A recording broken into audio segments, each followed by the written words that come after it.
বাহ, খুব সুন্দর হচ্ছে তো। ঘর ওটা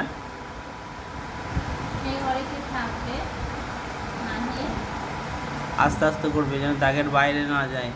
ঠিক আছে, একদম দাগের বাইরে যেন না যায়। তুমি কমপ্লিট করো।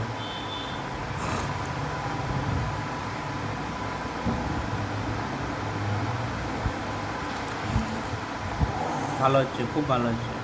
আস্তে আস্তে করবে।